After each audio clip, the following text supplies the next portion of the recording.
Ismail, ini ada pertanyaan dari pemirsa Selebes TV. Ya. Ini katanya ada beberapa warga yang melewati perbatasan, dia tidak memiliki surat izin keluar masuk, tapi dia hanya memiliki surat keterangan berbadan sehat. Itu seperti apa nanti ini Pak Ismail? Apakah memang surat keterangan berbadan sehat bisa mewakili surat keterangan bebas COVID, atau memang surat keterangan berbadan sehat ini berbeda dengan surat izin keluar masuk seperti itu?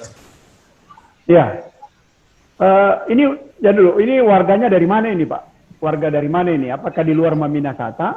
Apakah dia tidak masuk yang dikecualikan atau dia masuk ini? Kalau dia masuk, ya? Dari Maros, Pak.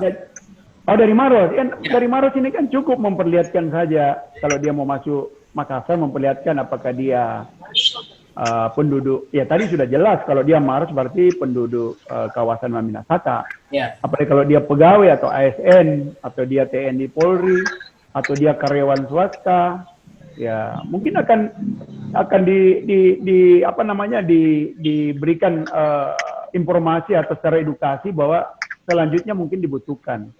Kenapa juga kita kecualikan ini beberapa ya kayak karyawan swasta itu kan tentu di kantornya ya. Yeah. Menurut kita pada saat perumusan perwali ini kita berasumsi bahwa kantor-kantor seperti karyawan apalagi kalau dia perbankan itu biasanya dia tentu menjaga sterilisasi atau kesehatan daripada karyawannya, termasuk ASN tentu ya seperti Makassar ini kemarin kita lakukan rapid ya kepada seluruh camat dan beberapa kepala SKPD, juga TNI Polri kita bisa lihat ya beberapa minggu terakhir ini juga lakukan pemeriksaan. Jadi itu kita punya asumsi. Termasuk sebenarnya yang pada para pekerja buruh itu juga kita mintakan keterangan. Siapa tahu nanti di tempat kerjanya juga sudah ada upaya-upaya yang dilakukan oleh orang yang mempekerjakan buruh ini. Nah, kalau pedagang-pedagang yang keluar masuk setiap subuh hari, pagi hari sampai dia kembali lagi ke tempat asalnya, nah itu kita butuhkan surat keterangan atau dia memperlihatkan KTP-nya bahwa dia penduduk kawasan Maminasata. Oke, baik, terima kasih Pak Ismail. Saya kembali ke Pak Arief Wicaksono selaku pengamat pemerintahan. Pak Arief, dengar suara saya Pak? Ya, Pak Arief, ini kalau kita lihat masyarakat banyak sekali yang memang masih belum mengetahui tentang Perwali 36 ini, termasuk surat izin keluar masuk dan pengecualian-pengecualian yang ada. Bahkan ada masyarakat yang mengatakan, sebut saja di para pedagang ya, yang memang ingin mencari penghasilan ini mengatakan PSBB yang berkedok Perwali 36 seperti itu. Jadi kalau pendapatnya Pak Arief seperti apa nih Pak? Iya, memang begitu kan. PSBB yang dibungkus oleh Perwali 36. Bukan itu masalahnya. Yang jadi masalah itu sebetulnya adalah tujuan dari Perwali ini, ya tujuan dari Perwali ini kan meminimalisir seperti yang dijelaskan tadi Pak Ketua Gugus, meminimalisir penyebaran COVID melalui perantaraan orang, ya kan? Nah, tentu dengan demikian potensi-potensi untuk terjadinya hal yang seperti itu juga harus diantisipasi. Contoh misalnya, kalau hanya sekedar di pos-pos perbatasan yang secara resmi kita ketahui, di mana di situ ada tugu perbatasan dan lain-lain ya di Maminasata, jalan-jalan tikus yang biasa dipakai sama orang-orang untuk masuk dan keluar dari Makassar. Apakah di sana ada petugas yang siap sedia untuk menseleksi orang yang keluar masuk atau bagaimana? Nah ini kan sebetulnya yang jadi concern harusnya. Jangan sampai ya, yang di perbatasan itu orang-orang yang memang dikecualikan, ya kan? Orang-orang yang dikecualikan, tapi yang orang-orang yang tidak dikecualikan berdasarkan Perwali itu justru banyak lewat jalan-jalan tikus. Di Makassar, di sekitar Makassar itu banyak sekali jalan-jalan tikus yang masuk dan keluar Makassar. Itu bagaimana itu antisipasinya? Ini perlu dipikirkan oleh para penegak hukum ya, terutama para penegak hukum di bawah pemerintahan daerah ya, Satpol PP. Itu ya, itu menurut saya gitu. Baik, terima kasih Pak Arief. Saya ke Pak Supratman. Ya, halo. Ya, ini Pak, kalau menurut Bapak sendiri, bagaimana caranya bisa meminimalisir dampak penyebaran virus COVID-19 di Kota Makassar dengan adanya Perwali ini, namun tidak istilahnya tidak mempengaruhi perkembangan perekonomian yang ada di Kota Makassar. Itu yang saya maksud. Kalau kita membandingkan kedua hal ini, antara kita waspada dengan penyebaran COVID-19 dan juga kita harus tetap menjaga kestabilan perekonomian di Kota Makassar. Ini kalau ke depannya seperti apa ini Pak Supratan? Saya memahami betul bagaimana maksud pemerintah kota terkait dengan Perwali 36 ini. Artinya, Makassar ingin rantai COVID ini terputus. Kedua, perekonomian bisa berjalan hampir seperti biasanya. Saya memahami betul itu maksud dari pemerintah kota. Tetapi kita bisa bercermin daripada PSBB sebelumnya. Pertanyaannya, apakah PSBB sebelumnya sukses apa tidak? Padahal itu 14 hari loh aktivitas masyarakat dihentikan secara total. Tetapi pada faktanya, peningkatan tren COVID di Makassar itu justru bertambah, bukan berkurang. Nah, sekarang hanya karena dengan melakukan penutupan dan pemeriksaan di perbatasan, apakah ini ada jaminan terkait dengan pemutusan rantai COVID? Tentu tidak. Tanpa kecuali pun kita lakukan, tidak ada jaminan kita bisa memutus rantai itu. Kalau memang tingkat kedisiplinan masyarakat, tingkat ketegasan aparatur itu tidak bisa dimaksimalkan. Karena sekarang memang agak susah. Pertama, ketegasan kita sebagai aparatur, sebagai tim gugus tugas, itu kalau hari ini kita tidak tegas, maka kita tidak akan bisa berjalan dengan baik. Jadi saya berharap bahwa masyarakat bisa mematuhi protokol COVID yang ada. Yang kedua, saya berharap bahwa kegiatan yang dilakukan di perbatasan itu bisa dimaksimalkan secara luar biasa. Karena kenapa? Kalau itu tidak dilakukan, saya yakin kita tidak bisa memutus maksimal, kita tidak bisa mendapatkan hasil yang maksimal terkait dengan Perwali 36 ini. Karena kesimpulannya, mohon maaf ya, saya hanya menyampaikan terlalu banyak pengecualian. PSBB sebelumnya saja yang kita lakukan itu maksimal, tetapi itu tidak berhasil untuk kita lakukan pengurangan kurva COVID yang ada di Makassar. Mungkin itu. Baik, terima kasih Pak. Kemudian saya ke Pak Ismail. Ya. Pak Ismail, ini kalau kita lihat memang hari ini sudah ada beberapa pemeriksaan di perbatasan, tapi tadi seperti dikatakan Pak Arief, untuk jalan-jalan kecil atau jalan-jalan tikus, apakah memang ada personil yang disiapkan untuk setidaknya memantau atau memang membatasi juga akses keluar masuk di wilayah Kota Makassar? Karena memang kita ketahui Makassar, Maros, Goa itu memang banyak sekali jalan-jalanan yang di luar dari jalan perbatasan, tapi juga bisa menghubungkan daerah tersebut. Silakan Pak Ismail. Iya. Ya, memang kita ketahui ya bahwa akses masuk dan keluar Makassar itu kalau kita menggunakan jalur-jalur yang ya orang bilang harus berkendara ya, baru bisa lewat, ya itu ada kurang lebih 8 titik yang kita siapkan posko. Kalau jalan-jalan tikus tadi ya mungkin ada saja pematang sawah mungkin, atau mungkin jalan-jalan setapak. Nah, di situ tentu diharapkan peran daripada, karena memang posko ini dibangun dan diisi dengan personil yang memang sudah disiapkan dari kecamatan, Satpol PP, Dinas Perhubungan, TNI dan Polri. Dan tentu di sini peran juga Pak RT, Pak Lurah. Kalau itu dikatakan tadi ada jalan-jalan tikus ya, di sinilah perannya sebenarnya kerjasama dengan para aparat yang ada di bawah ya, sampai pada kelurahan ya. Tentu keikutsertaan dan partisipasi RT dan RW dan mungkin tokoh-tokoh masyarakat atau organisasi-organisasi yang ada di dalam lapisan masyarakat itu sendiri.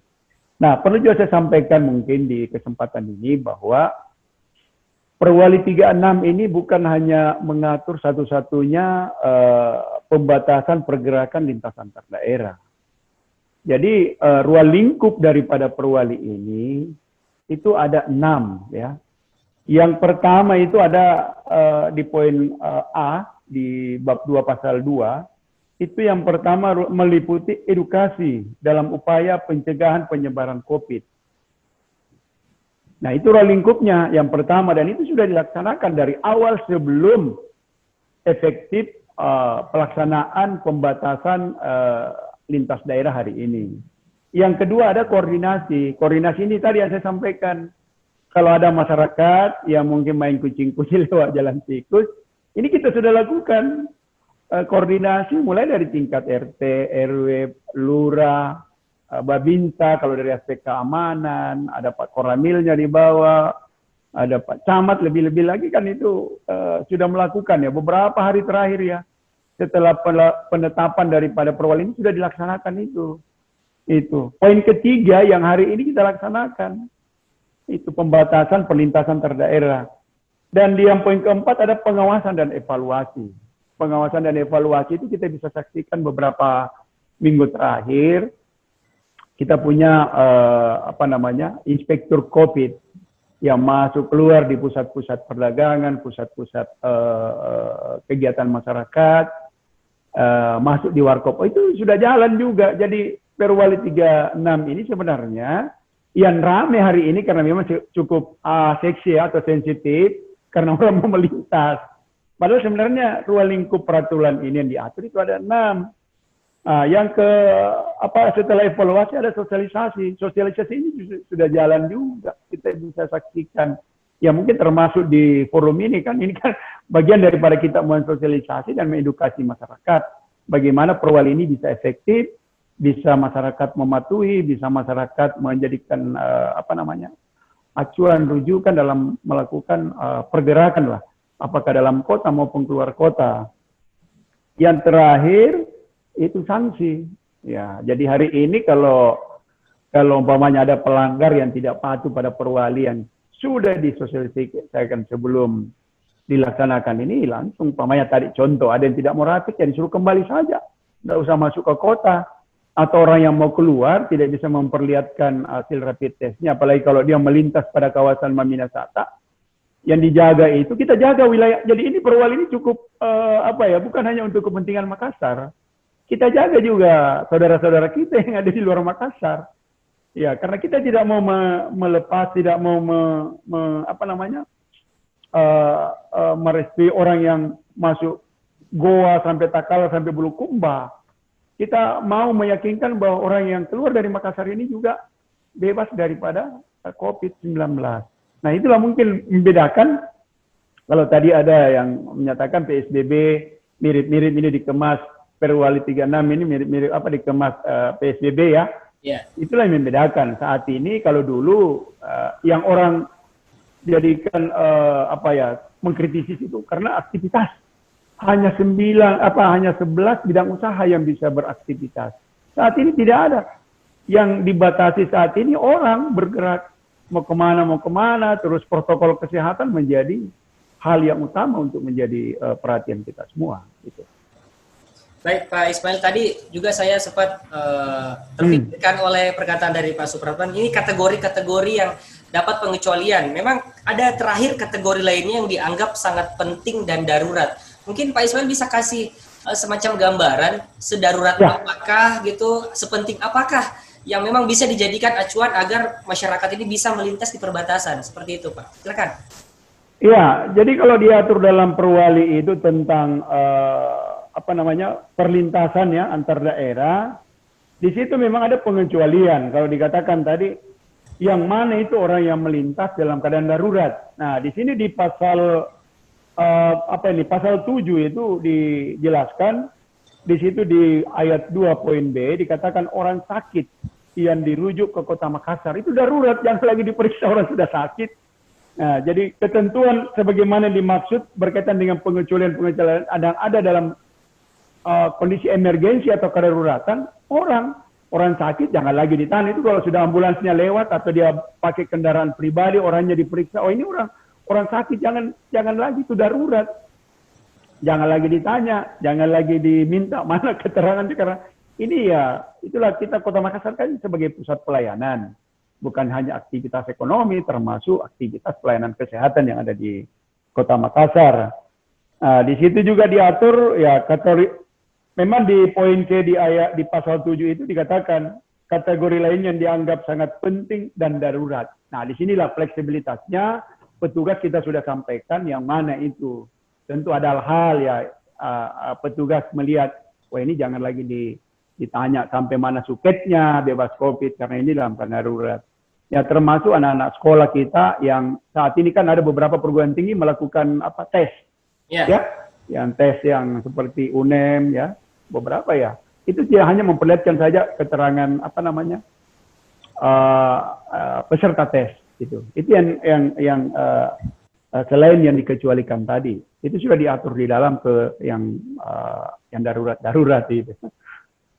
Berarti memang yang dianggap sangat penting dan sangat darurat yang memang tidak bisa ditahan-tahan seperti itu ya Pak, karena takutnya nanti ini beralasan, dia membuat suatu alasan agar bisa melintas di perbatasan, karena kalau kita ketahui dengan tidak adanya penjelasan terkait dengan keadaan darurat atau penting, nanti masyarakat bisa menimbulkan alasan gitu, saya bikin alasan aja lah kayak gini juga supaya bisa lolos di perbatasan. Jadi memang ada pertimbangan-pertimbangan gitu ya Pak Ismail? Iya, jadi saya kira petugas kita kan sudah dilakukan juga sosialisasi buat yang bertugas, batas-batas mana, yang mana, malah harapannya kemarin bukan hanya Pak PJ Wali Kota, termasuk Pak Gubernur menyampaikan ke kita di tim gugus tugas, lakukan ini pemeriksaan di perlintasan antar daerah, tapi jangan sampai terjadi penumpukan, jangan sampai ada kemacetan. Ini semua tadi pagi waktu kita, karena pagi-pagi tadi itu kita di perbatasan Goa Makassar yang kebetulan dipusatkan di kantor Polsek Rapocini ya, tadi pagi itu kita bisa lihat, dan kebetulan di sana ada SKPDK yang berkantor dinas dinas perumahan. Teman-teman di sana ini kelihatan ya, masyarakat itu membatasi pergerakan. Katanya sudah jam-jam 8, jam 9 itu masih sepi. Setelah acara orang bilang bukan juga launching, kebetulan Pak Wali di situ mau menyaksikan langsung kesiapan petugas kita di lapangan. Ya kita perhatikan memang agak sepi ya. Mungkin masyarakat, ya ini mungkin keberhasilan juga dari sosialisasi atau edukasi. Yang betul-betul melakukan perjalanan atau perlintasan wilayah itu adalah orang-orang yang memang punya urusan yang penting. Karyawan, atau mungkin pedagang, atau mungkin buruh kita, tenaga-tenaga buruh yang mungkin harus bekerja baik di Makassar maupun di luar Makassar ya, di perbatasan Goa Makassar tadi. Saya hadir langsung itu dan saya perhatikan agak sunyi ya. Yang keluar khususnya ya, yang masih itu kelihatan rata-rata pakai seragam ya. Oh ini ASN, ini karyawan, kelihatan kan pakaiannya. Yang ada 1-2 ya mungkin subuh-subuh sudah lewat semua ya. Yang pagandeng ya, penjual-penjual sayur. Tapi tadi memang ada perubahan daripada aktivitas kendaraan di jalan, contoh di Sultan Alauddin tadi. Gitu. Baik, pemirsa jangan kemana-mana dulu, usai jeda kami akan melanjutkan perbincangan kita. Tetaplah di Dialog Legislasi.